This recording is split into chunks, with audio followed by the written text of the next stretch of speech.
महाराष्ट्रातील आद्य श्री रेणुका देवीचे मूळपीठ असलेल्या श्री रेणुका देवी संस्थान श्री क्षेत्र माहूरगड यांच्या अशासकीय विश्वस्त पदाचा काही केल्या वाद हा थांबता थांबत नाही। 14/7/2014 ते 13/7/2019 लाच हा कार्यकाळ अशासकीय विश्वस्तांचा संपलेला आहे, परंतु अद्यापही अशासकीय विश्वस्तांची मनमानी ही संस्थांमध्ये सुरू आहे। प्रभारी अधीक्षकांच्या खांद्यावरती बंदूक ठेवून काही अशासकीय सदस्य हे शासकीय कामामध्ये व्यस्त असलेल्या अधिकाऱ्यांना अंधारामध्ये ठेवून आपली अनेक कार्ये आटपून घेतल्याची सुद्धा गंभीर बाब ही समोर आलेली आहे। 4 शासकीय अधिकाऱ्यांनीच या न्यासाचे कार्य बघायला हवे, परंतु तसे न होता अशासकीय सदस्य यांना अद्यापही अशासकीय विश्वस्त पदावरून कमी न केल्यामुळे प्रशासकीय कार्यालयामध्ये अशासकीय सदस्यांची उठ बस ही सतत सुरूच आहे आणि रेणुका देवी संस्थांचे प्रशासकीय कार्यालय हे प्रशासकीय कार्यालय न राहता येणाऱ्या अधिकाऱ्यांना,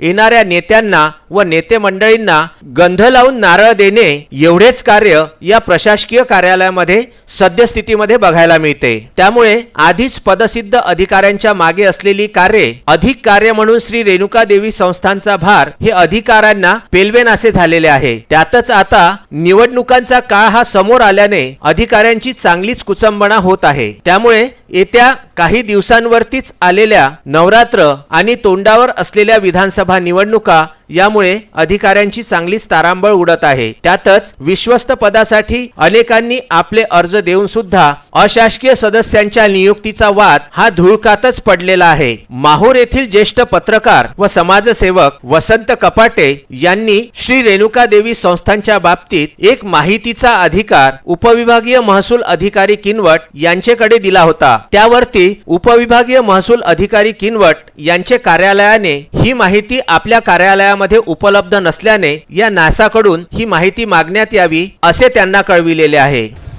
14/7/2019 रोजी रेणुका देवी न्यासाच्या अशासकीय विश्वस्तांचा कार्यकाळ संपलेला आहे। आज नवरात्राला थोडेच दिवस बाकी आहे, तरी नवीन विश्वस्तांची नियुक्ती काही झालेली नाही। विश्वस्तांच्या नियुक्तीच्या संदर्भातली माहितीचा अधिकार दिलेला आहे। या माहितीच्या अधिकारात मी प्रकटन काढलं होतं का, त्याचे विश्वस्तांच्या निवडीचे निकष काय आणि कधीपर्यंत नियुक्ती होईल आणि या नियुक्ती संदर्भात जे उपविभागीय महसूल अधिकारी आहेत ते सचिव आहे पदसिद्ध या ट्रस्टचे, त्यांनी अध्यक्षांना पत्र दिलेलं आहे की आम्हाला वेळ वाढवून द्यावं, कारण त्यांची त्या काळात प्रक्रिया झाली नसल्याने त्यांनी ते तसं पत्र दिलेलं आहे। त्या संदर्भातही आम्ही त्यांना माहिती विचारणा केली, पण त्यांनी माहिती देण्याचं टाळलं आम्हाला।